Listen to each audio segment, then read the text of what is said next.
ಎಲ್ರಿಗೂ ನಮಸ್ಕಾರ. Welcome to Nirmala kitchen. ನೀವಿನ್ನೂ ನಮ್ಮ ಚಾನಲ್ ಸಬ್ಸ್ಕ್ರೈಬ್ ಆಗಿಲ್ಲ ಅಂದರೆ ದಯವಿಟ್ಟು ಸಬ್ಸ್ಕ್ರೈಬ್ ಮಾಡ್ಕೊಳ್ಳಿ. ಹಾಗೆ ಪಕ್ಕದಲ್ಲಿರುವಂಥ ಬೆಲ್ ಐಕಾನ್ ಕ್ಲಿಕ್ ಮಾಡಿ. ನಾನಿವತ್ತು ನಿಮಗೆ ತುಂಬ ಟೇಸ್ಟಿಯಾಗಿರುವಂಥ ಒಂದು ಎಗ್ ಮಸಾಲ ಮಾಡಿ ತೋರಿಸ್ತಾ ಇದ್ದೀನಿ. ಈ ಗ್ರೇವಿನ ನೀವು ಚಿಕನ್ ಬಿರಿಯಾನಿ, ಚಪಾತಿ, ದೋಸೆ, ರೊಟ್ಟಿ ಹಾಗೆ ವೈಟ್ ರೈಸ್ ಜೊತೆಗೆ ಕೂಡ ಟ್ರೈ ಮಾಡ್ಬೋದು. ಬಿರಿಯಾನಿ ಜೊತೆಗೆ ತುಂಬ ಒಳ್ಳೆ ಟೇಸ್ಟ್ ಕೊಡುತ್ತೆ. ಸೊ ಮೊದಲಿಗೆ ನಾನಿಲ್ಲಿ 4-5 ಸ್ಪೂನಷ್ಟು ಆಯಿಲ್ನ ಪ್ಯಾನಿಗೆ ಹಾಕೋತಾ ಇದ್ದೀನಿ. ಇದು ಜಸ್ಟ್ ಮೊಟ್ಟೆಯನ್ನು ಫ್ರೈ ಮಾಡ್ಕೊಳ್ಳೋದಕ್ಕೆ. ನಾನು ಆಲ್ರೆಡಿ ಮೊಟ್ಟೆಯನ್ನು ಬೇಯಿಸಿ ಕಟ್ ಮಾಡಿ ತೆಗೆದಿಟ್ಕೊಂಡಿದ್ದೀನಿ. ಈಗ ಆಯಿಲಿಗೆ ನಾನು ಅರ್ಧ ಸ್ಪೂನಷ್ಟು ಅರಿಶಿಣದ ಪುಡಿ, 1 ಸ್ಪೂನಷ್ಟು ಅಚ್ಚಕಾರದ ಪುಡಿ ಹಾಗೆ 1 ಸ್ಪೂನಷ್ಟು ಧನಿಯಾ ಪೌಡರ್ನ ಹಾಕ್ಕೊಂಡು ಆಯಿಲ್ನಲ್ಲಿ ಫ್ರೈ ಮಾಡ್ಕೋತಾ ಇದ್ದೀನಿ.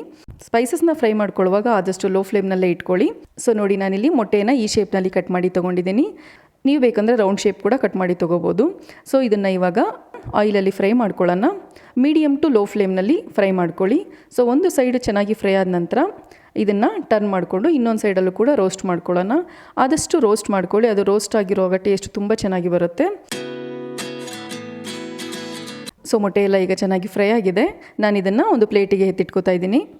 ಈಗ ಅದೇ ಪ್ಯಾನಿಗೆ ನಾನು 7-8 ಸ್ಪೂನಷ್ಟು ಆಯಿಲ್ನ ಹಾಕೋತಾ ಇದ್ದೀನಿ. ನೀವು ಬೇಕಂದರೆ 1 ಸ್ಪೂನಷ್ಟು ತುಪ್ಪ ಕೂಡ ಆ್ಯಡ್ ಮಾಡ್ಕೋಬೋದು. ಈಗ ನಾನು 1 ಇಂಚಿನಷ್ಟು ಚಕ್ಕೆ ಹಾಗೆ 2 ಪಲಾವ್ ಎಲೆನ ಹಾಕ್ಕೊಂಡು ಲೈಟಾಗಿ ಫ್ರೈ ಮಾಡ್ಕೊತಿದ್ದೀನಿ. ಹಾಗೆ 3-4 ಹಸಿಮೆಣ್ಸಿನ್ಕಾಯಿನ ಕಟ್ ಮಾಡಿಕೊಂಡು ತೊಗೊಂಡಿದ್ದೀನಿ. ಇದನ್ನೆಲ್ಲ ಆಯಿಲಲ್ಲಿ ಫ್ರೈ ಮಾಡಿದ ನಂತರ ನಾನು 2 ಮೀಡಿಯಮ್ ಸೈಜ್ ಈರುಳ್ಳಿನ ಪೇಸ್ಟ್ ಮಾಡಿಕೊಂಡು ಹಾಕ್ಕೊಂಡಿದ್ದೀನಿ. ನಿಮಗೆ ಗ್ರೇವಿ ಜಾಸ್ತಿ ಬೇಕಂತಂದರೆ 3 ಈರುಳ್ಳಿನ ಕೂಡ ಹಾಕ್ಕೋಬೋದು. ಸೊ ಈಗ ಇದಕ್ಕೆ 1 ಸ್ಪೂನಷ್ಟು ಶುಂಠಿ ಬೆಳ್ಳುಳ್ಳಿ ಪೇಸ್ಟ್ ಹಾಗೆ 2-3 ಟೊಮೊಟೊನ ಪೇಸ್ಟ್ ಮಾಡಿ ತೊಗೊಂಡಿದ್ದೀನಿ.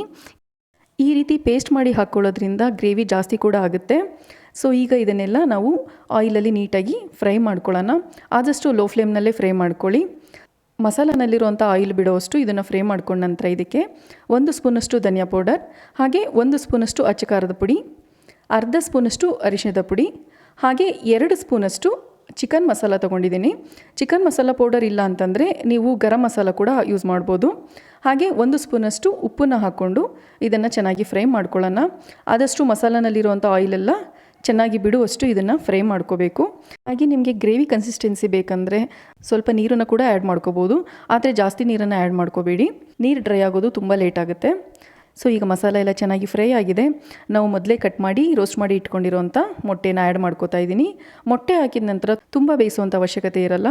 ಜಸ್ಟ್ ಒಂದು 2-3 ನಿಮಿಷ ಮೊಟ್ಟೆನ ಹಾಗೆ ಗ್ರೇವಿನಲ್ಲಿ ಬೇಯೋದಕ್ಕೆ ಬಿಡೋಣ. ಮಸಾಲನಲ್ಲಿರುವಂಥ ಆಯಿಲೆಲ್ಲ ಚೆನ್ನಾಗಿ ಬಿಟ್ಟಿದೆ. ಈಗ ಗ್ರೇವಿ ರೆಡಿ ಇದೆ. ನಾನಿವಾಗ ಇದನ್ನು ಒಂದು ಪ್ಲೇಟಿಗೆ ಸರ್ವ್ ಮಾಡ್ಕೋತಾ ಇದ್ದೀನಿ. ನೀವು ಇದನ್ನು ಚಿಕನ್ ಬಿರಿಯಾನಿಗೆ ಹಾಗೆ ಚಪಾತಿಗೆ, ದೋಸೆ, ರೊಟ್ಟಿ ಹಾಗೆ ವೈಟ್ ರೈಸಿಗೆ ಕೂಡ ನೀವು ಸೈಡ್ ಡಿಶ್ ಆಗಿ ಯೂಸ್ ಮಾಡ್ಬೋದು. ಬಿರಿಯಾನಿಗೆ ಸೈಡ್ ಡಿಶ್ ಆಗಿ ತುಂಬ ಟೇಸ್ಟಿಯಾಗಿರುತ್ತೆ. ಹಾಗಿದ್ರೆ ಈ ವಿಡಿಯೋ ನಿಮಗೆ ಇಷ್ಟ ಆಯಿತು ಅಂತ ಅನ್ಕೋತೀನಿ. ಇಷ್ಟ ಆಗಿದ್ದರೆ ಒಂದು ಲೈಕ್ ಕೊಡೋ ಮೂಲಕ ನನಗೆ ಸಪೋರ್ಟ್ ಮಾಡಿ. ಹಾಗೆ ಹೇಗಿದೆ ಅಂತ ಹೇಳಿ ನನಗೆ ಕಮೆಂಟ್ ಮಾಡಿ ತಿಳಿಸಿ.